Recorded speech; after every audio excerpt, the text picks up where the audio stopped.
It's a new week, which means a new episode of the Skid Steer Nation podcast. I am your host, Ryan Deemer, and this show, if you have not listened to it before, is where we interview and talk with other excavation company owners, hear their struggles, their successes, their tips, their tricks, their setbacks, so that we can all learn and grow this industry together. Just want to mention to you, if you have not given us a review or subscribed to the podcast, please take 2 seconds, pause this thing, and do that. It really helps us grow our audience. Also, this show is brought to you by really none other than Skid Steer Nation. It's your home for high-quality American-made skid steer attachments. All of our manufacturers are based right here in the US of A, no importing. These things are bulletproof. We've interviewed them. Whatever attachment you need for your next project, head over to skidsteernation.com. Today, we've got Mr. Sam Jones. Sam, how are you doing today, man? Doing excellent. How are you doing? I'm doing fantastic, man. I love your company name, Proworks. Simple, clean, but screams construction, land clearing, excavation. Yeah, I didn't want to be limited by what we were doing. I had an original business called S&S Outdoor Services, and it didn't take too long to find that we were moving into other things. So I learned a lesson to keep it broad so you can go where the business leads you. Yeah. So we were just talking before we got started that you're originally from Minnesota, but you're currently in Washington, correct? That's correct. So what kind of a journey on your personal life took you to get to where you are today? Well, I'll keep it, try to keep it short, but essentially I joined the Marines right out of my 18th birthday out of high school. And I spent some time in the Marine Corps Reserves. I had kind of fell into a landscaping business. That was 2000, that would have been about 2008, 9. Doing side jobs, and it just kind of developed into a business that I didn't really plan on doing. I was planning to be in law enforcement. And then in 2011, I got deployed to Afghanistan with my Marine unit, came back, and things, after coming back from war, things are not quite, it's not as exciting in the civilian world as you're used to. So I decided to switch gears, and I applied for a police job in Ketchikan, Alaska, and I ended up getting a job up there, and I worked up there for 5 years. And I continued doing some handyman work here and there, and a little bit of excavation work and things like that. Got my fill of law enforcement, and decided to take another step, another leap, and move to Washington. I was going to get a police job in Washington, but the economy was doing so well, I just decided to take a stab at it and see if it would go. And so I've been doing that for the last 6 years full time. General contracting. We do a lot of excavation, concrete, home additions, a little bit of government contracting. So we do a lot of different things right now. That's a pretty unique journey, man. Yeah, it's made for some decent stories. Yeah, I bet you're the big talker at the table when you guys are out grabbing beers and people meet you for the first time. It's like if you get enough beers in me, for sure. Yeah. Before we get jumping into like your business and all that, I've just got a couple questions from what you just told us that I'm intrigued by. We hear from a lot of parents that own a business like this and they've got kids involved in it and all that. What do you feel like the time in the Marine Corps did for you positively to set you up for where you are today? Business is war, man. It's just there's constant problems and fights to get paid and whatever. Just you have to, all the things that you learn in the Marines. Maybe not the war aspect, but the leadership skills and the organizational skills and keeping to a schedule and working under pressure. All that stuff directly applies to business more than you could ever imagine. That's why I think they like to say that some ridiculous number of Fortune 500 CEOs are former Marines, something like 20%, when it's less than 1% of the population is are Marines. So I think it sets you up perfectly for business. That's amazing. I didn't know that fact about the CEOs to the ratio of the population. That's that's amazing. And that's not a coincidence. Yeah, I mean, and I think part of it is the training, and part of it is the kind of people that are drawn to that kind of thing. You don't join the Marines just because you want to go to college, or what you join the Army Reserves for, or whatever. You're not joining for the signing bonus and those things. You're joining because you want to be a Marine, because it's hard. So the kind of people that you draw in are pretty naturally motivated go-getters, and a lot of us end up going into business for ourselves after, because we're just, um, you want something more for yourself. Yeah, that's fantastic. Wow. I don't want to cross any lines within all that, but I can't imagine being deployed to Afghanistan during that time frame was easy or fun. Maybe it was a little fun because I think you guys are wired slightly different, but well, when you've gone through all that training, and a lot of the training is hard, and it's kind of like, by the time you finally get the chance to go over there and do the job, you're pretty ready for it. It's like, why would you go through all that hard work to not be able to go and put it to use? So we went with a battalion of Marines from Camp Lejeune. It was around 1,000 people, and we brought all our people home. So, we didn't lose anybody. We had some close calls, some IEDs, and small arms and that kind of stuff pretty regularly, but we didn't lose anyone. So really, it was actually a pretty fun time. You're driving big trucks and sitting behind machine guns and hanging out with the bros. So if you don't lose your buddies, then it's a pretty good time. If you do, then it's it kind of changes the scenario. But yeah, I did not do the Marine Corps or any military service, but I did go to college, and like every young 18-year-old that likes to drink beer, joined a fraternity. Do you struggle with that lack of camaraderie with just having the guys around? Because there's days I miss just like 20 guys doing whatever together. Yeah, absolutely. And I'm still part of. So I got out of the Marines, and I had a break from military service while I was up in Alaska, and now I've been in the Washington National Guard since 2020. So I'm working towards my retirement, and part time, and doing that. So I do get my chance to hang out with the pros and do that stuff every once in a while. So yeah, but without that, I mean, it's kind of lonely being in business. There's not a lot of people that understand the struggles you go through, and coworkers to complain about the boss about you're the man, so you got to just do it. Yeah. Yeah. I find that, most of my friends work for companies, and you start talking details of business ownership, and they just look at you with this little weird look on their face, and they're like, you got this, man, you'll figure it out. And like, that's the depth of the conversation you can have with the vast majority of people around you. Yeah. I've kind of gotten into, I've just kind of fell into the group of local excavation guys around me. So, on the one hand, you don't want to hang out and drink beer and talk shop, but that's kind of inevitably where it goes a lot of the time, because it's just, who else do you got to bounce your ideas off other people. So I don't consider the other excavators or contractors around me to really be competitors. I mean, we're all kind of we're in the game together, and if you do it long enough, you all kind of understand that there's enough work for everyone, and you have to work together with people and know who to call when time comes. Yeah. I mean, that's amazing.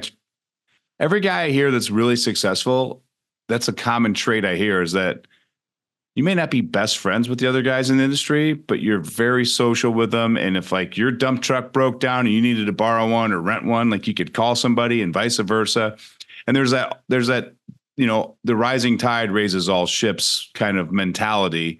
And I see that's a very common trait in businesses that are thriving. Yeah, it's important, I think, to understand your strengths and your weaknesses. And there's some areas that I'm pretty good at, and then it's hard to find employees that can take those things over for you. And if you can't be the one guy doing everything all the time, or you're just going to work yourself to death and never have a moment off. So maybe some other crew has the guy you need for something, or vice versa. But if you can call up and work together, I mean, it puts you so far ahead if you consider the people around you to be your network and not your competitors or your enemies. Yeah. What would be a good tip for you for like these guys that haven't had the ability to do that in their area? Because I mean, their thought in my head is that they're just like, what do I do? Call the guy up and go, hey, Sam, it's Ryan. You want to grab coffee? We both run excavators. Or like, how would you approach starting a network if you didn't have one in your area? Yeah, probably texting and it's a lot of word of mouth stuff. If I don't have this piece of equipment and somebody else local to me has it, and then hit up the network and see who's good at this or that.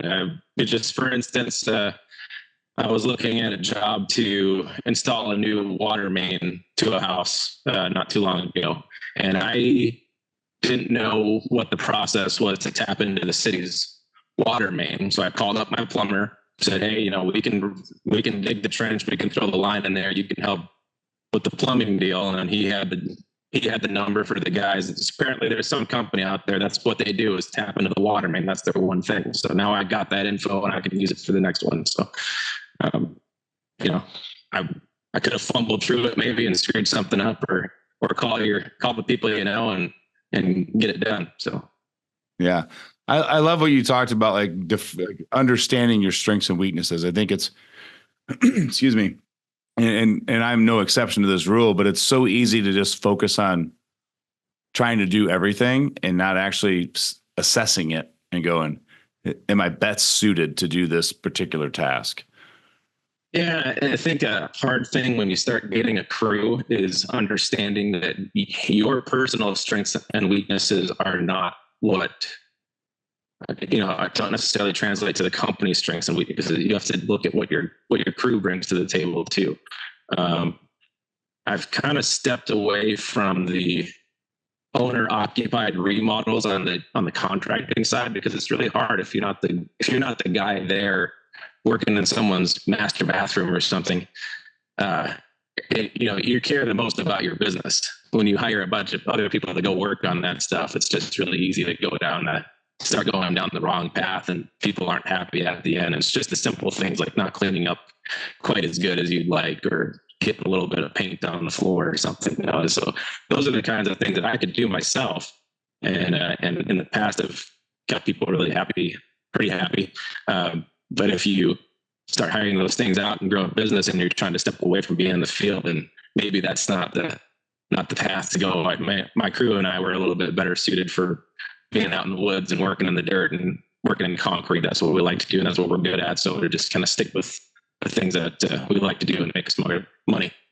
Yeah, and you made a comment earlier that's you do all these different things, and you mentioned it's hard to find crews that can do everything really good. And I'm learning that the fewer things we do, the easier it gets.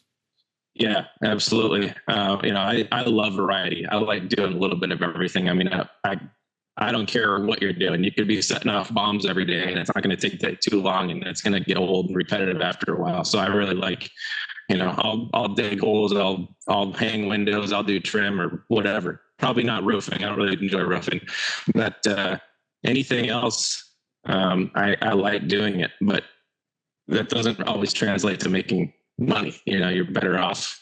There's crews of framers that can go in and frame a house for half what I could even think about doing it for, and it just doesn't make sense to even try to compete in that field. You might as well just hire it out and stick with what you're good at. Yeah, I mean, I always say the riches are in the niches. Yeah. And the more you just talked about a guy that all they do is tap into city water. I mean, that doesn't even sound to me like something you could make a very successful business with. Like, how many times does somebody need to tap into the water, depending on the size of your area? And yet here this guy is, and he's in and out making great profit margins on it. And he's probably got 4 or 5 a day lined up. Right. Yeah. There's I think of another one, the window screen repair company. That's their one thing. I had some rip in the screen. I called a contractor friend of mine. He had the contact for these guys. I had no idea, but apparently that's a company too around here. Huh. Yeah, they're starting to see franchises pop up for screen repair. I think that shows you that the new generation of majority of Americans are just like, I don't want to do it. I'm not good at it. I mean, I'm probably about my, I don't know, early 20s or so. There's a point in life where you have more time than skill, and it's worth it to to figure things out as you go. And you don't have, when you're a young guy, you don't have money, whatever, you work on your cars and do your brakes and work on your engines and whatever else. But after a while, you continue to learn more, and eventually your skills, you have more skills than time, and you got to figure out what are you going to do yourself and what are you going to hire out, because you can't do it all yourself. So yeah, if my screen's ripped, I'm not going to mess with it. I'll call the screen repair guys and they can do it. Yeah. I always tell guys, like, and this is my philosophy personally, start with a small number and I guarantee you start building that number higher and higher, but pick a number that's an hourly rate that you're like, if it's below this hourly rate, I'm not doing it. Exactly. Yeah, absolutely. I thought about that recently. I mean, if I was to step away from my business, I don't think I would entertain anything less than probably at least $50 an hour. Right. So why are you doing $15 an hour jobs? Exactly. So, I always say start at $15. If you could hire somebody for $10, $15 to do something, let them do it. Free up your time, save your time. And I'll guarantee you, if you come back to me in 1 year and you're doing that at 15, you'll be like, I'm up to 30, I'm up to 40, I'm up to 50. Because you're like, God, this is so nice. We always say hire an office manager first, because that's a $10 to $15 an hour job, and they can manage phone calls, emails, check payments, scheduling. That's been my thought for the last 5 years as well. I mean, I started working by myself, and then I got one employee, and then I got the bookkeeper. And if I was to lose every employee, the one I would want to keep the most is the bookkeeper, because that's the stuff we hate to do, filing the taxes and renewing the contractor's license and all that crap that you always put it off to the last minute because we don't want to do it. And somebody can just sit at home and do that stuff for you. I mean, that's the most valuable. I like doing the business portion. I like messing with the insurance and doing all that nonsense that we just have to check those boxes. Yeah. And I tell if you were to do a time audit of your day and your week, and you're spending more than, I would even say 10 hours, but 15 hours a week in the evenings, in the mornings, on your lunch breaks, like in QuickBooks, doing this, scheduling that, checking emails. Think about how much you're thinking about that while you're supposed to be focused on the job too, right? Hire that out, clear that mind space, take it off your plate. Because if you can go make $50 an hour for 10 more hours a week, or $120 an hour for the company, $200, whatever your rate is based on where you're living. Yeah, absolutely. There's one thing I didn't mention is I did go to business school while I was up in Alaska, so I didn't get my bachelor's degree online, and so it's an entrepreneurship degree, but essentially it was all business classes. So I think a lot of those skills that you learn in business school, you can easily learn by reading books, contractor books, and whatever else. I mean, there's no secrets, all these contractor help programs, they're all telling you the same thing. But I think the area where it did help me was just years of taking these classes and getting it hammered into your head about these things that, profits and markups and overhead and all those things. We're a little stubborn as Marines, so you have to tell me about 1,000 times and I get it figured out. So I do know one thing I'm pretty good at is knowing my numbers. And I know when I've made money on a job and when I've not made money on a job. And a lot of guys have really no idea what they're doing in that regard. They might be excellent equipment operators, but they're going to the job site for 50 hours a week, and then they're working at home 30 or 40 hours a week, and they don't have a day off, and they still not making that much money. So I've been able to develop my business into something where usually it's a 40-hour-a-week job, sometimes less, sometimes more. Right now it's been pretty busy for me, but for the most part, I don't need to work weekends. I don't need to work after dinner. Sometimes it's a long day for one thing or another, but I've got it set up where things get taken care of, so I can just work a normal work week. And a lot of guys don't have that. What's your biggest tip for somebody out there on figuring out how to know your numbers? If you think of you have to be a one-man business, but if you think of it in terms of the way that a corporation is set up, think about Walmart. You've got the operations people, the people that work in the store and actually interacting with the customers. You have the managers, and they're getting a salary for the work that they do. And then you have the owners, the Waltons, who actually own it. And probably most of them are not doing any work at all. They're just the owners, and they're collecting the profits on top of whatever is left over. So if you look at that as a one-man business, if you're doing everything yourself, you're doing operations, you're managing it, and you should also be getting a profit on top of that. And you can't, I figure probably about a third of the time for every hour of work that happens in the field, there's probably another half hour of work that needs to happen outside of the field for administrative work. So probably about a third of the work. So if you figure you spend 25 hours a week in the field working roughly, you probably got another 10, 15 hours a week of whatever, filing taxes and doing estimates and things that don't pay you money. So you need to bill enough during those working hours to make sure that you're getting yourself paid during those non-billable hours, and also earning yourself profit on top of all that. I love that. I think it's a very simple philosophy. It's just that plan on 1/3 of your time being non-revenue producing tasks. So yeah, I mean, so if you got a guy that's charging you $40 an hour doing a job that's easily worth $40 an hour, he's spending all that extra time outside of work, not making a dime, or he's working for way less than he should be. Yeah.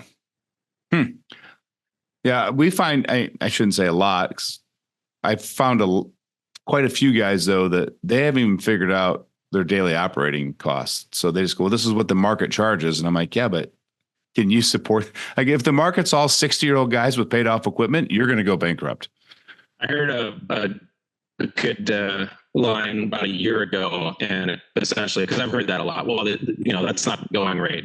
I compete in that area a lot more for concrete and framing and some of those the notoriously lower trades. I'm like, well, that's not what the going rate is. Like, well, I don't care what the going rate is. I'm billing this to, I'm pricing this to make money and make a profit on it. We're not trying to get rich on any one job, but we're not trying to lose money on any one job. But the going rate, if you figure that out of it, the average construction company is out of business within 5 years. So that means that the average construction company, their going rate is billing themselves to go out of business within 5 years. So if you're charging that, then guess where you're going to end up too? Out of business. Out of business. Out of business. Yeah. And, you think about, you do a lot of land clearing and mulching. Yeah, we've been doing a lot of that in the last year. We've kind of definitely oriented ourselves that way. Yeah, but I feel like that's one of those really cool services that everybody loves to look and do. That's where you start seeing the weekend warriors coming in, and they don't have the employees, they don't have the bookkeeper, they don't have the proper insurance sometimes, and their need to make $50 an hour, they only need to charge $80 or $100 an hour. And so don't let them dictate the going rate for your area either. Right. I think to me, it seems like the excavation is, you certainly have those low ball guys, you got whatever, the farmer down the road with grandpa's old Case 580. You got the lawnmower guy here.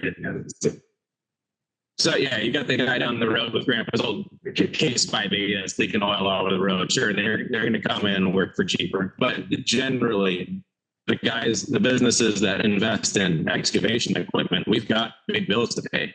You go down to the dealership and you're paying thousands of dollars a month on a payment. You're paying a whole bunch of money in taxes. If you're using equipment hard, I mean, the wear and tear, especially with that mulching, I mean, it's hundreds of dollars a day of wear and tear on the machine. And we're constantly going to cat and getting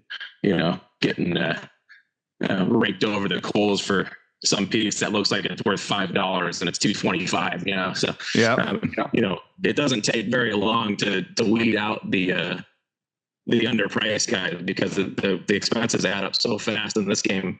If you own a bull float and some hand trowels and whatnot, you can do concrete, and you can, if you own that stuff, you can scrape by and get away with underbidding for your entire career if you want to. But excavation, I feel like the overhead's a little higher and kind of keeps some of those guys out of the game, or gets them out of the game a little faster. Yeah. And like, speaking of expenses, you've got what, 3 full-time employees and a couple part-timers? Yeah, right now. So I just got married about a month ago, and she is now working for the business full time. It's been a huge help. And she was working in the city, and now she's kind of doing all the office stuff. As a matter of fact, she's out running my forestry mulcher right now while I'm here doing this meeting with you. So it is. I think half our audience is like turned on by that, and the other half's like, God, no, I don't want her anywhere near it. Yeah, no, it's awesome. You find the right partner, and it took me a long time to find her, but I've got somebody who's now my partner in business, and it just is a huge help. She takes a ton of work off my plate, and her and I can work together. And I think we've been pretty good about, trying to keep the business during business hours and not let it consume our whole lives. I mean, business is business; it's going to consume your life. But I think we've found a pretty good balance of being able to work together. So it's a huge help. But anyways, last year, I think I started the year with something like nine or 10 employees, and it's with the interest rates up and construction prices up, it just has not been as busy. So we've really focused on the excavation work, and I think right now I've got 2 full-time carpenters in the field. I've been working in the field quite a bit myself lately. Then I've got my wife and a bookkeeper, and I've got a sales gal who's answering all our Facebook ads for us. That's awesome. I think I have 6 employees, I guess, part-time and full-time. Yeah, that's fantastic, man. I guarantee you that people right now are listening to that is like, how did you do this? Because they struggle hiring their first or their second or micromanaging, you name it, right? Across the board. So I would just like to spend a little time here with you and get some insights from you, being you've been on the high side, low side, medium side. Have you seen that Facebook or TikTok deal with the background is like, the guy's like, don't ask me how I did it. I just did it. It was hard. Yeah. Have you heard that one? Yeah. That's what it feels like a lot of the time. I mean, you take hard lessons over and over and over again and just make adjustments. And it's like that you start the business and it's this wild roller coaster of ups and downs. And it tends to be a lot of downs. And then you figure out, okay, this went well, this went bad, make an adjustment. And hopefully over time, the roller coaster, I think, gets, smooths out a little bit more. And now the ups are still up.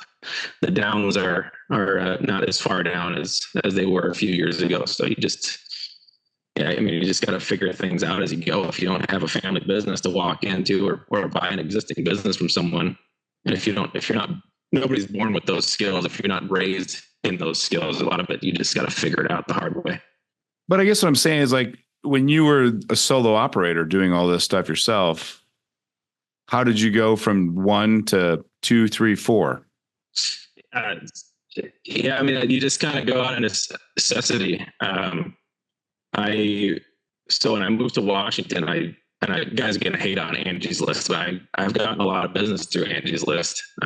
So I got most of my business my first 2 or 3 years.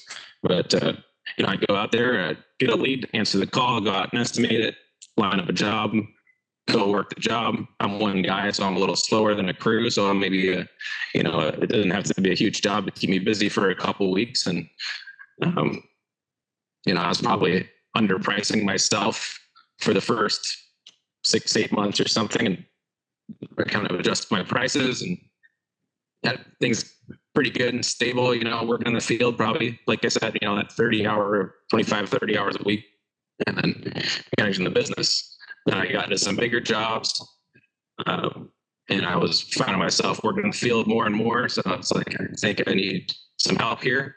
I had a friend of mine that moved down from Alaska that was in the area. So I brought him on as my first employee as an apprentice, and he worked with me for a year and a half or 2 years. And then it's kind of, once you got a guy in the field, then it's like you have to be there a lot more to make sure, especially a guy that doesn't know all the ropes. You got to be out there working with him, or he's not going to know what to do. So I ended up being in the field quite a bit more and finding that my office work was lacking. So it's kind of out of necessity. I'm like, well, I think I should find a bookkeeper. And it just so happened that another person that I knew from Alaska, she had moved down to the area. So she took over my bookkeeping for me for a few years. And, that just kind of snowballed from there. It's kind of, I guess you kind of look for the things that take the most time out of your day and figure out a way that you can pass that on to somebody else and then hire that position. And it's not easy. It makes it sound easy, but it's really not easy to find the right people to put in the right position. And then once they're there, and then you've got to develop them and put them there. Yeah. So I'm going to read between the lines a little bit, because there's a couple things you said that I completely agree with you. Just want to word them a little bit differently. One, if you're a solopreneur, your first person you hire, you already know who they are. Whether it's your neighbor's nephew or the guy in Alaska that just moved to town, you do not need to be posting on job posting sites and getting everyone else's rejects. Like, work your network for your first one or two hires. Yeah, absolutely. It's really a crapshoot when you just find someone on Indeed or Facebook or whatever, any kind of hiring place. I mean, it just really doesn't matter what their background is or what skills they claim to have. It's a total crapshoot. So, and I've gotten lucky a time or two, but usually it's like, man, what are you doing? So, you gotta find the people with the right personalities and the right characteristics, and then teach them the job is so much better in the long run than trying to find the guy you need. Amen, man. I mean, so again, between the lines, you have to define the culture of your company and be able to verbalize it to other people, because otherwise you'll never be able to talk about your culture to attract similar people with similar values that will care, or whatever your values are. Like, you need to build a community around those. So take a little time, figure out who you are, what your business is, so that you can use that to go find proper talent that's a good fit for your community. Because like you said, all the skills are teachable. Personality, you ain't changing that. Right. Yeah, somebody with a good head on their shoulders and the right people skills. Finding some hothead that's working in someone's house is not going to work out well. It could be the world's greatest equipment operator, carpenter, or whatever, but if they don't have the right people skills to get along with the crew and take care of things in your absence, then it's not worth it. Yeah. And then here's my pro tip for anyone listening that's struggling in this department. Go on Google and just search interview questions that are non-specific to skills. You really want to learn to incorporate questions that you ask them for, like, different examples or how they handle things outside of work, because that'll show you their personality. If do you have a brother, Sam? Yeah, I sure do. When's the last time you guys got into a fight? Oh, do we fight all the time? Like, you guys make up right away then? Just go hang out for the weekend? No, we won't talk for 3 months. Okay, he holds a grudge. Like, this dude holds a grudge.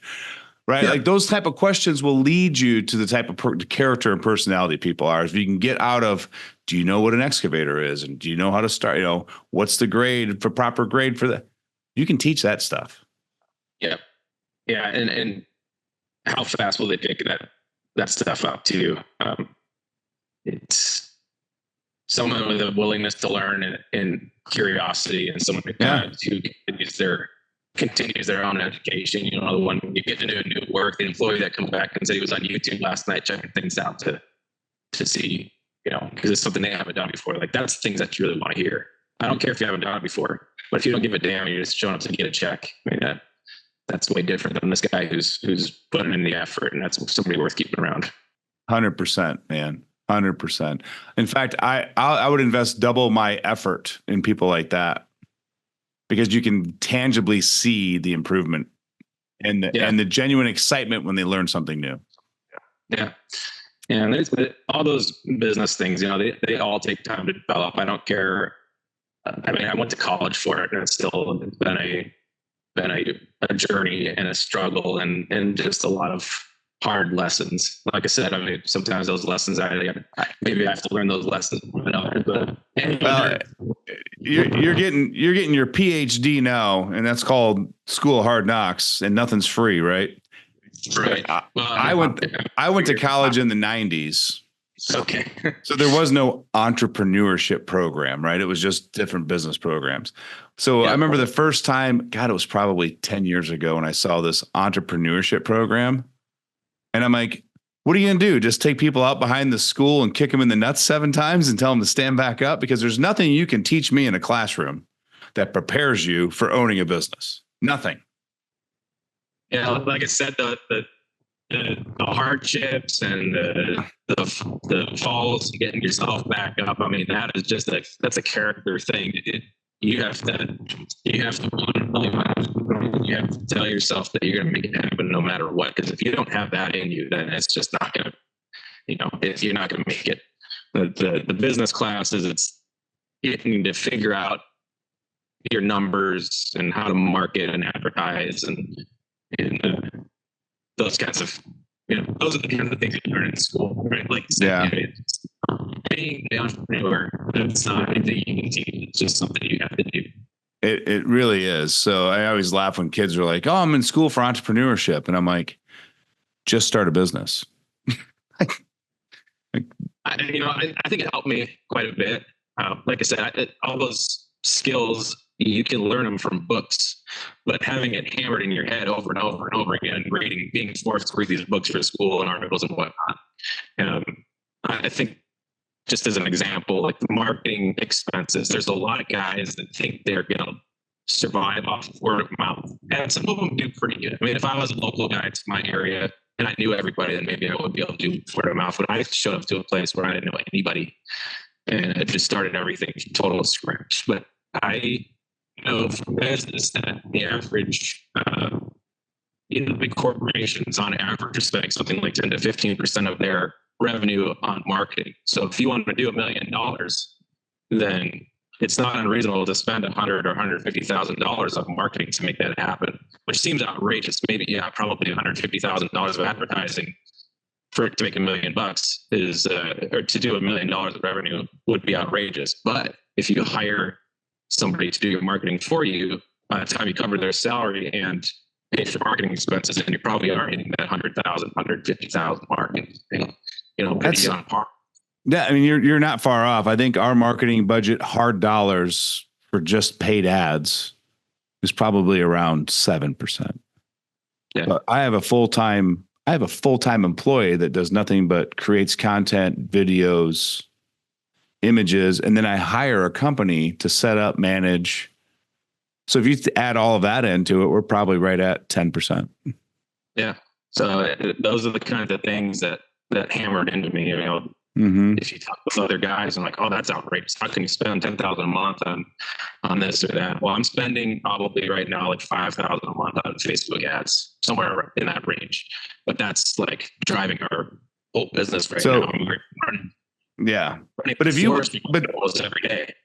Right. But Sam, if you walked up to a vending machine and you put $1 in it and it kicked back $2, would you put another dollar in it? Well, absolutely. Right. Right. Would you put a 5 in it and see if it kicks back a 10? Yeah. Right. And so like, that's what you have to look at marketing as. Like the goal is to create a system process, whether it be with the outside companies or learning what the algorithm, if you're going to do Facebook, spend some time, learn Facebook. Right. Yeah. Because the goal is to be like, hey, I need a return on my ad spend of X to make this profitable and worthwhile for me. And if it's $1 in, $4 out, then figure out how to get that. Yeah.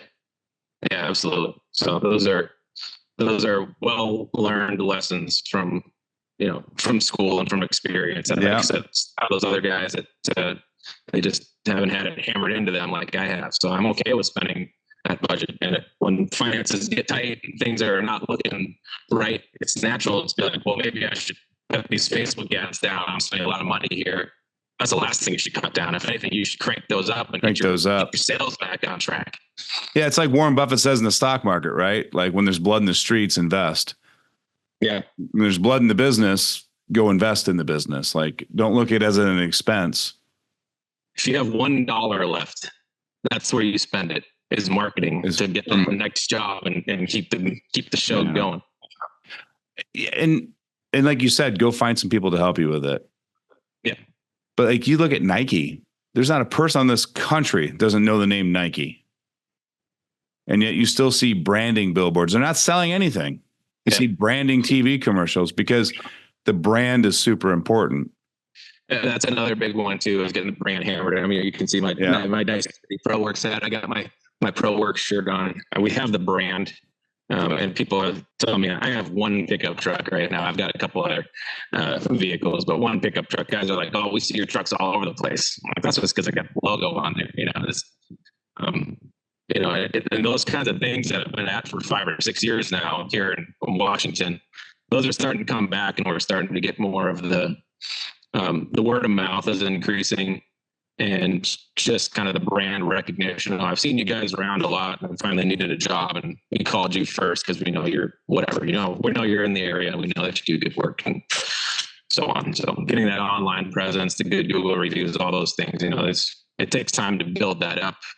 But I can see, especially in the last year, I would say how those things are really helping and increasing our effectiveness and our marketing. I agree with you 100%. I mean, everything you said had really good points to it. I feel like a lot of guys don't comprehend the difference between marketing and branding. And that's where they get in trouble, is they spend all this money on sponsoring race cars or little league teams or you name it, things in the community, which are awesome. But if you're struggling financially, you'd be like, is this marketing dollar going to generate me a lead so I can go out and sell a job? And if the answer is no, then you're not in a position to do it until that's what you want to do. But if you're needing that money to generate a return, you can't do branding. Right. Yeah. I would argue that branding and advertising are probably both under the umbrella of marketing. Fair. But yeah, marketing versus advertising. If you need work, you need it now, then advertise. Yeah. Yeah, you're absolutely right. And in my head, that's what I'm thinking. I'm associating marketing with advertising and then branding being separate. And now I know why everyone gives me a weird look, because they're both marketing. And I thank you for making me go, oh yeah, I'm using the wrong word. Yeah, it's advertising. You're 100% right. But if you need to generate, if you're looking at your bills, you're going, ooh, I got to make $5,000 next week, then you need to advertise. Yeah, like I said before, I've gotten a ton of business through Angie's list, and I used to use them when they were that service management in some of those paying for leads. A lot of your listeners be crucial 589 for the streets free and talking about it. They can be effective, and I've been at it long enough to fine-tune the things that we get and work those leads to actually turn them into decent jobs. It takes a while to look at the job info that you paid for and decide if it's worth pursuing it at all or not, and then which ones you want to pursue. The insurance repair work, first water roofs and that kind of thing. Problem is there's a lot of companies out there that just slap stuff back together, and they do it for a price that the insurance companies going to pay. And when I go in there as a quality contractor, when I need to build up work, it's inevitably going to be 50 to 100% more than the other guys. And if the homeowner doesn't, they're just relying on their insurance to cover the costs. So we don't advertise for that because it just a return on those leads was crap. Again, back to knowing your numbers. Understand your strengths. That stuff. If you have your business set up where you can just go in there, snap things back in that's your game. That's not my game. Yeah. No, and you can make it your game, right? If that's what you want to do. I think there's any avenue that you want to go pursue, you can get really good at it if you stay focused on it.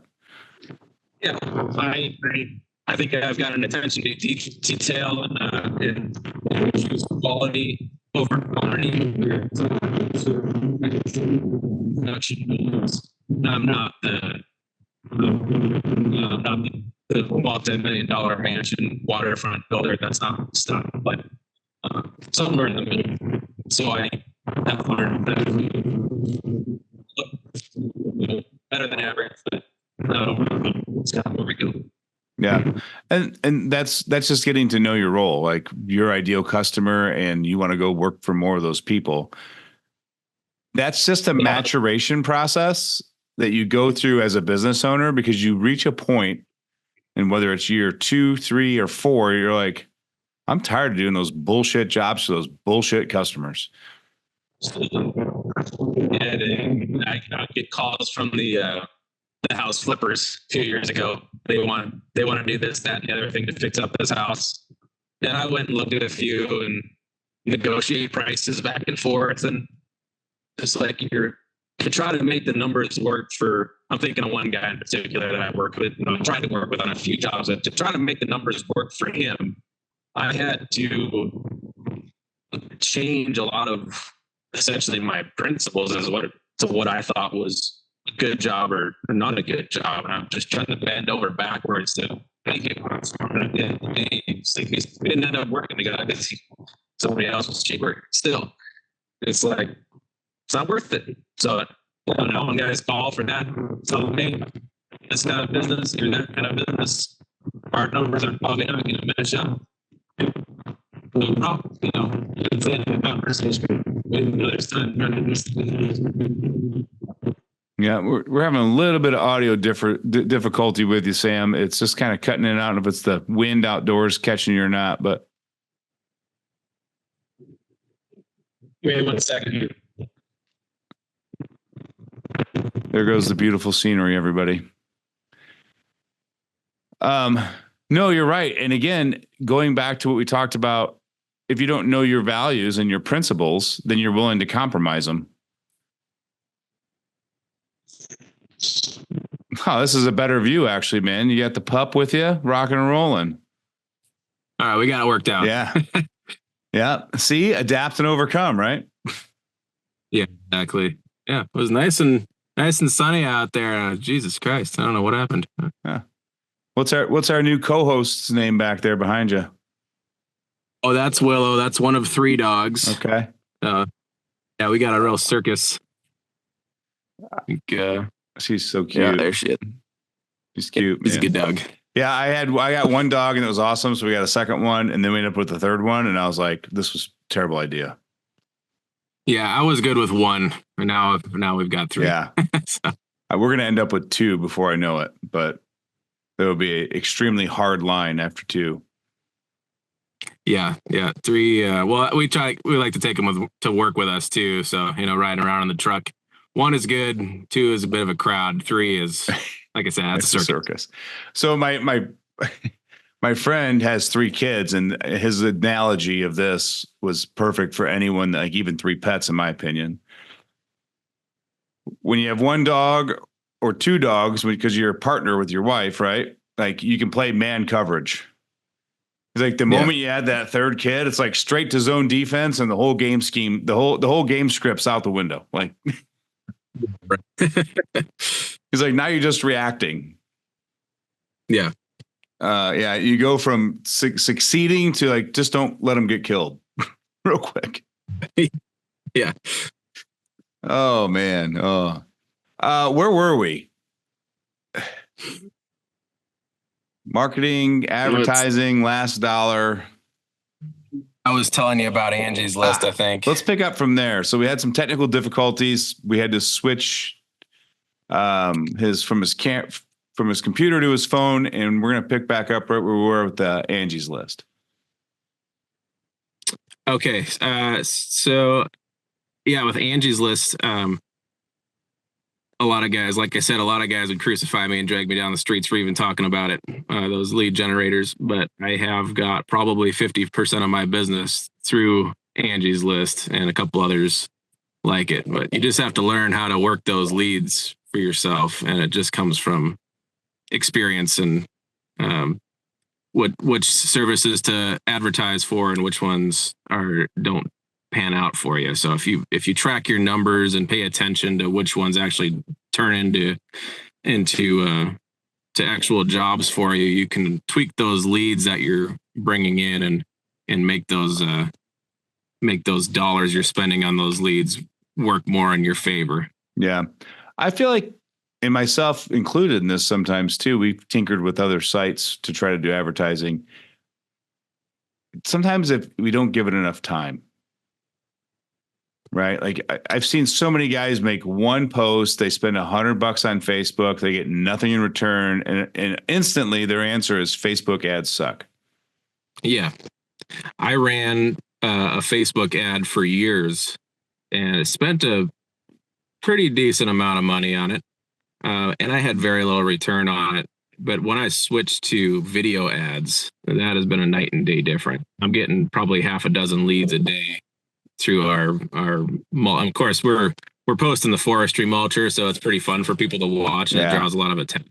Yeah, but if you can make an ad that pulls attention, it's huge. And now that's our primary mode of advertising right now. Yeah, and it really is. It's simple. You just have to take a step back, remove yourself from this, and just go, is this the platform with the right eyeballs?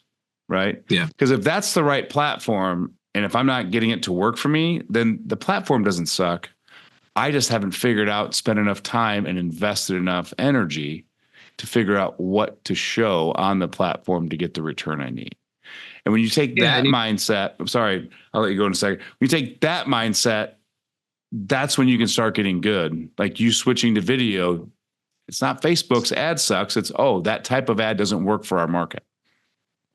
Yeah, and across the business, really. Think of the things that draw your attention. Those funny, like the Dr. Squatch ads. Those are fun to. No one wants to watch a soap commercial, but they made it entertaining. So if you can do things to, look at it from the other side of the screen. What do you want to watch? And if you can develop some content that you would enjoy, then most likely a lot of other people are going to enjoy it too. And really what you just talked about there, I'm going to read between those lines too one more time, but it's called developing content. It's not called selling.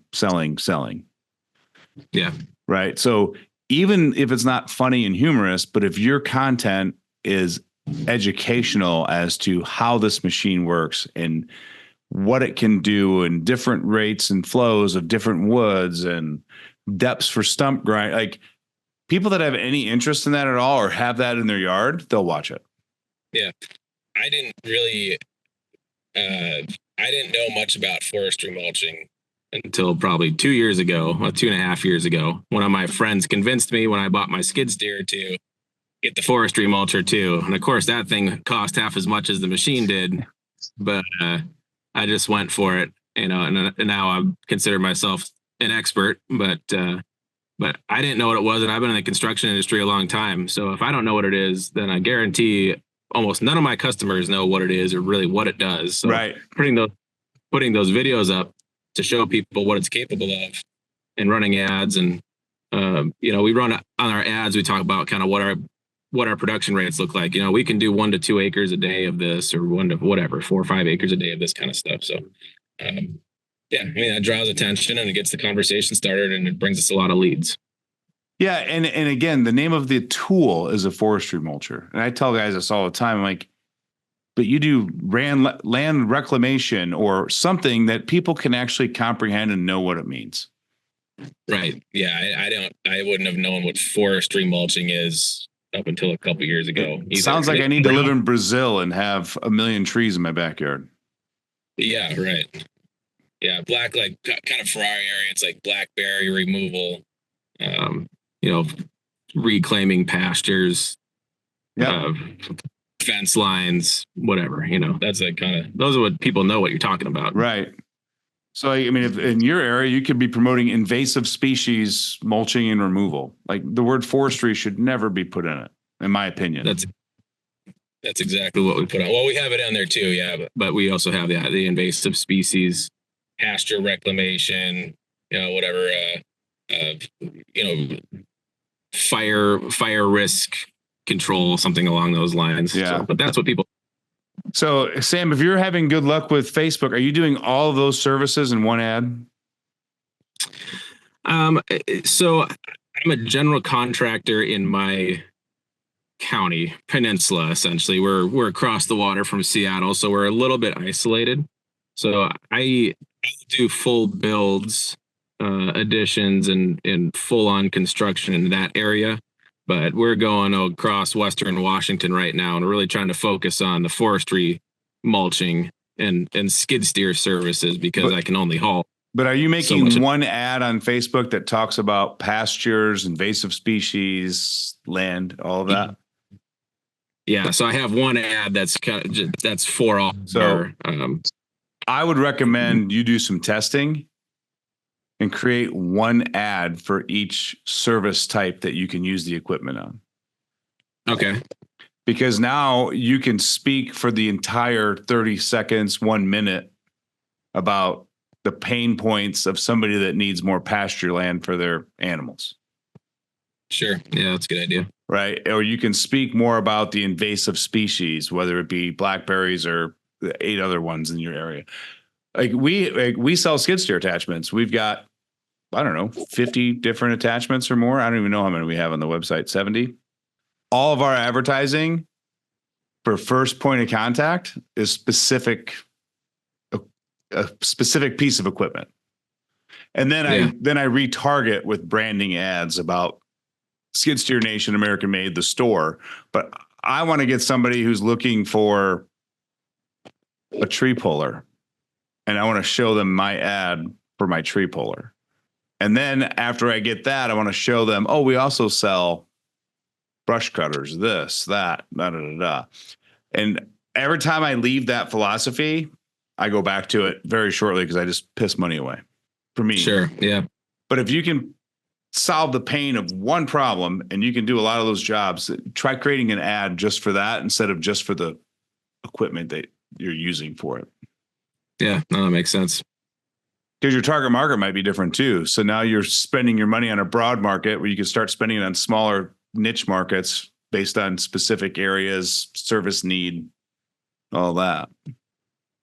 Yeah, we've definitely got a couple hotspot areas that are more, I don't know about farmland, but, kind of horse properties that, there's definitely some hot spots in the metro area that we tend to go to way more than others. And then what services are they always asking you to do in that hotspot area? Yeah, usually like pasture reclamation is pretty typical. So again, like make an ad for those zip codes. Yeah. But do it based off the services you've done for them. So if you want to include a second or third service in the ad, just make sure it ties in to what you're doing in that geographical area. Sure. Yeah, that's a good idea. And then you can go look at all the pain points you had from every customer you've done in that area, what solutions you provided, and there's your ad. Because everyone else is dealing with the same problem. The farm next door has the same problem. No, that's a good point. Yeah, there's a couple of spots I can think of that have got a lot of groundwater problems. There's one area that's just, it's natural springs everywhere. There's muddy messes. So yeah, that's a good point. Yeah. And if you're on whatever platform and you see a guy talking about solving groundwater problems and you live in that area, you're going to listen. Yeah. May not call, but he's going to listen and look and watch and know your name by the end of that 30, 40, 50 seconds. Yeah, and you get your brand out there. So someday when he's sick of it, he knows who to call, right? Yeah. We had a guy on, he sells yard signs and does strategic placement for different marketing things. But the statistic he told me was that if you look, if one area that you're doing, what did he say it was? I'm going to mess this up. But basically 20% of your work's being done in one specific area, like you with these farms, right?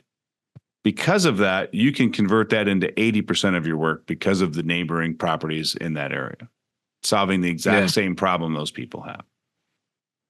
So if he says, if you take your top 5 zip codes, a vast majority of your work will come from those, or maybe for you, it's counties, right? I don't know how big of an area you cover.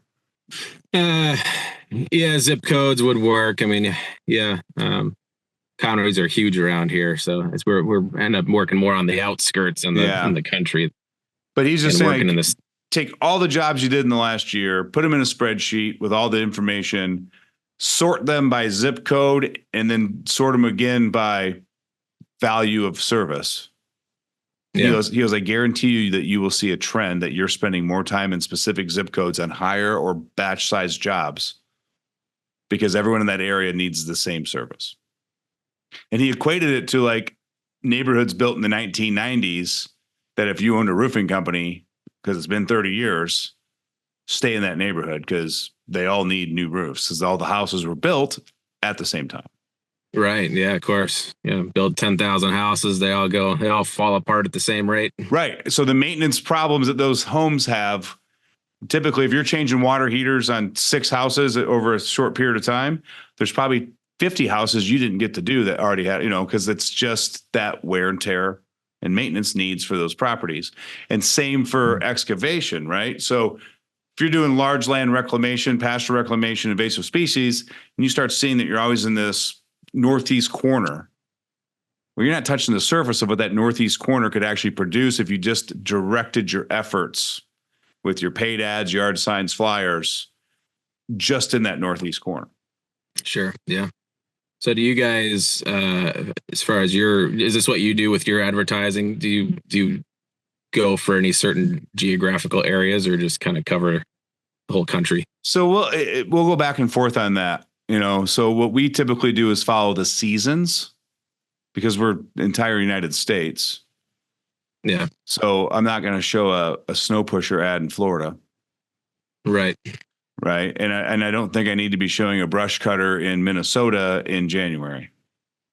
Yeah, true. So we kind of do it more geographical locations in that regard. But we've just been successful just kind of being broad whenever I try to get super narrow because the United States is so damn big.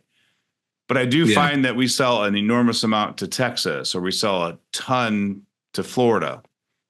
So we do have some hotspot pocket states. So what we typically use that for is testing new ads before we spend large dollar amounts on it. So do you, I got the dog going here. So you say you're running an ad, countrywide, $10,000 or something, and you find out there's a geographical area that's doing better than others. So you just you just focus on that area and continue on with that $10,000, or how would you adjust your? We would probably adjust. What I would probably do is create a second ad, just duplicate the ad I'm running. I'd focus one specifically on the market that I want to go after. Okay. And then I'd leave the general broad one alone, and then make the budget on the broad one substantially smaller to balance out. So then I maybe I go 7,000, 3,000, 7,000 hotspot, 3,000 broad. Gotcha. Yeah, that makes sense. Yeah. So like what we like to do, especially let's say we bring a new product on. I'm like, hey, we need to test this. So we'll figure out 3 to 4 main issues or benefits that the attachment makes. So same thing you guys could do with customers, right? What's issues and benefits those customers need? And then I'll make 3 different videos. I'll make 3 different written scripts. Like if I'm doing Facebook post, I'll write 3 different posts. Whether it could be the same style, but like one's long, one's short, one's medium, just different varieties of it. And then I'll go spend $50 a day. Because remember, we're in a large market. You guys could do it for $5 to $10 a day. Right. On all 9 ads. As one ad set, I'd have 9 to 12 ads in that ad set, all doing the exact same thing, leading to the same place, same message, same service, right? Just different way of showing a video versus an image or a carousel or a long post versus short. And I just put all of those ads in one ad set. And I'd spend $5, $10 a day for you. And I'd let it run for 7 days.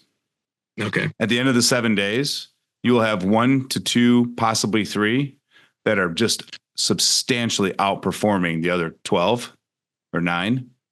So what you do is you turn off the ad budget for all of those, maintain the ad budget for the 2 or 3. And now you've actually got the ads that convert in your market. And that's when you actually set whatever your daily limit is for that. So we're going to test multiple ads, small budget, short term, take the winners of that. And then now that's my next ad group for October. Yeah. Okay. That makes sense. It's time consuming, which is why I outsource it. Yeah, I was literally just thinking that as, I've done a little bit of that, just scratch the surface, but I mean, that's obviously marketing is So a whole department's job company. Yeah. And like I've spent countless hours using Chat GPT. I get corrected on that all the time. I guess in the interviews, I always say Chat GTP and instead of PT. But I've gotten really good with being able to massage that and get the outputs that I want for the copywriting. So I can do my copywriting in a fraction of the time now. And then I just give because I have a content guy on our team, I just give him a vision for either the video or the images we want to try. And then I let my ad guy actually build 3, 6, 9, 12, 15 ads.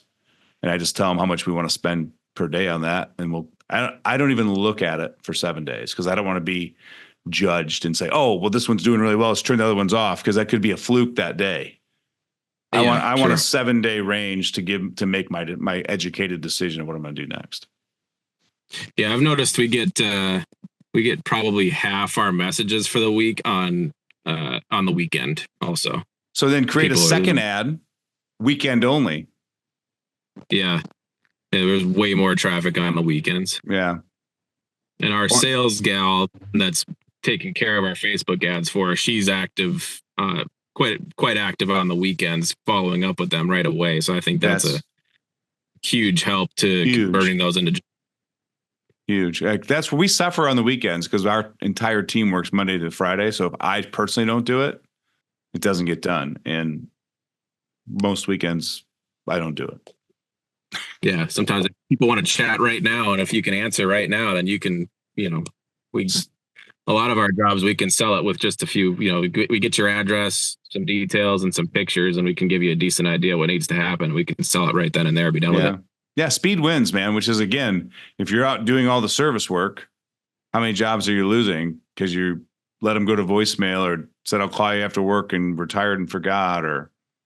Yeah. Well, that's always been that's a huge complaint about contractors in general, is not answering the phone and, the usual out of time, over budget, so on and so forth. So, I mean, I've tried my best to stay, be available for people and get back to people and do what you say you're going to do. And that's a big part of the advertising and marketing right there. Yeah. And Sam, I'm a firm believer in this, and the guys we work with in our program, I'm like, just do this, like set boundaries of when you will and won't take a 30-minute phone call, right? Like, but that doesn't mean you can't take a 30-second break to go send a text message. It just says, hey, I got your voicemail. Can't wait to hear more about your project. I'll call you tomorrow morning on my way to it, tomorrow morning between 8 and 9:30. Yep. Just acknowledging that you get it, that'll calm down the customer. Absolutely. Yeah. I get a lot of emails where it's like, oh, like this is, and I like to do a lot of my exchanges via email just to make sure that everything's documented and, it gives you a chance to think before you say and not whatever, make a promise you can't deliver on or something. So anyways, I'll get a lot of emails like, okay, this needs a detailed response, and I'll just send that back. Hey, I received this. I'll get back to you as soon as I can. And, and that'll put the fire out for days. Yeah, because now they're not wondering, did it go to his junk mail, or has he looked at it? Is he not interested in it? Like, so just acknowledging. Or do it. What's that? Or I'll forward it to my wife and let her deal with it. 100%. That's even better. So your next level, which is getting close to what I call personal greatness, is like when you give that office manager access to your email account, and she filters out, like we actually have a folder system created in my email account. So I have not looked at my email in months.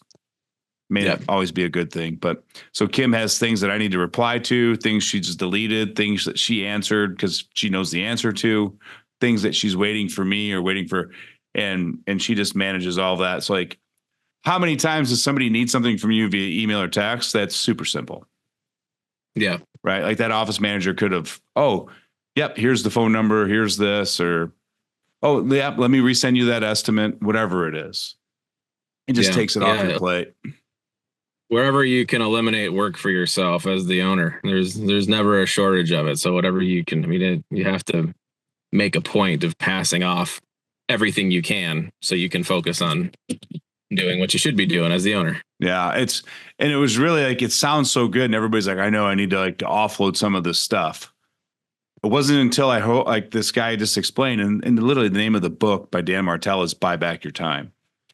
So I've changed my mindset to now when something comes back, I'm feeling overwhelmed, like, okay, this is too much. How do I buy back my time? It resets me and it lets me look at it without the panic, right? Yeah. But it's so easy as a business owner, as you know, to just put your head down and grind through and then hit the wall, fall over, wake up the next morning, do the same thing again. And then you wonder why you're at the same place you were 6 months ago, because you're doing the same efforts. Yep. Yeah. And I've kind of fallen back into that routine lately. It's kind of a, it's that back to that roller coaster. Sometimes it's good. Sometimes it's bad. I just had one of my best employees just left for college recently. So picking up the slack and out in the field way more than I would like to be. And then your office side of things suffers and you can't focus on other things that you should be doing. So, and it can kind of snowball the wrong direction. If you're trying to be out there developing leads and working on the business, and once you get caught back up in the field work, then those things devolve. And especially this time of year, you're getting into the winter season where it's going to be slow. If you haven't got your work lined up for the season, good luck trying to get it. You're going to be in trouble. Around Christmas. Not already booked by then you're not going to be working. Yeah, you're going to be in trouble. Oh, man. Sam, this has been awesome. I want to be respectful of your time, and we've covered an enormous amount of information. I think this is an episode that you can go back and listen to 2 or 3 times and pick up something new from it every time, because your insights, your knowledge, your vision, it's spot on where it needs to be. It's very much in alignment in how I view it. We just each say it with different words, which is awesome, because now people can hear the same message and maybe they get what I said or they get how you said it. And it's going to be pretty cool. Yeah. I'm not the $50 million company. That was when you listen to these podcasts, that's the usual guys you hear about. Oh, we got 150 employees across 5 states and whatever, I fly my jet from here to there, but I think the majority of the business owners out there are out there grinding it out and figuring things out along the way. And all the ones that I talk to, we're all generally in the same boat. So yeah, I got to be honest about what goes good and what goes bad and what works well and what doesn't. And hopefully people can identify with that a little bit more. We're all striving for greatness, but you got to work through a lot of things on the way there. You sure do. And that's what makes it fun. That's why we're sadistic. Well, it makes it much more rewarding, at least when you finally do get there. If you success without failure is what they call it, builds ego, right? Success with failure builds character, something along those lines, huh? Yeah. I mean, we're designed to do hard things, not be stagnant. We're meant to move, do hard things. No different in business. Like if it's easy, you'll get complacent. And that's when you get smacked in the back of the head with a huge problem, and sometimes it closes your business. Where if you just stay diligent and you grind through the hard problems, then you make patient, smart decisions later on down the road. Absolutely. So, well, that's awesome, Sam. I can't thank you enough for sharing your knowledge and taking time out to spend it with me and the rest of the listeners listening in today. And we really appreciate having you on today. I appreciate the invite. It's, like you said, a lot of business owners, they're kind of going through things lost, and it's nice to be able to share your trials and tribulations, and hopefully the next guy can take some advice and run with it without having to step through some mud like we do. Yeah, a lot of guys tell me all the time, like, this is the podcast that tells them they're not alone, because they're getting to hear guys just like them. Yeah, once you get past the facade with a lot of businesses, I think we're all in it together. And I've been doing some subcontracting work for another big contractor. They're in the $10 to $15 million jobs, and it's the same thing. I mean, they're on federal projects, and they're competing with under bidders and missed scopes of work on their projects and not having the right people in the right spots. So if you think you're going to get the business big and forget about all those problems, I can tell you it's not. No, that's not how it works. The problems are bigger, right? Everything expands. So you just need a bigger war chest to be able to go do that. Yeah, everything stays the same except you just add zeros on the money in and the money out. Yeah, and the mistakes when you start doing projects that size. Yeah, absolutely. Yeah, there's a bridge building company here in town. They're getting fined. I think they're getting fined $20,000 a day. Yeah, because they're a year behind schedule. Yeah, it's that's much more common than you'd think. Yeah, once you get into that, so that's wild. Guys, thanks for listening all the way through this. We did have a little bit of audio issue in there, but we were able to fix that. I hope everyone stuck around to the end. If this episode resonated with you and you want to break that glass ceiling, move your business to the next level, don't forget we do have Groundbreaking Growth. It's our coaching and consulting arm of Skid Steer Nation, where you work directly with me. In fact, only me, where we help you systemize and strategically grow your business so that you have a strong cornerstone so that you can start generating more profits and scaling your business, hiring employees, buying back your time. If you're interested in learning more, head over to groundbreakinggrowth.com and schedule your free one-on-one discovery call with me. Until next Wednesday, guys, keep grinding. I got nothing else for you today. That's it. Take care.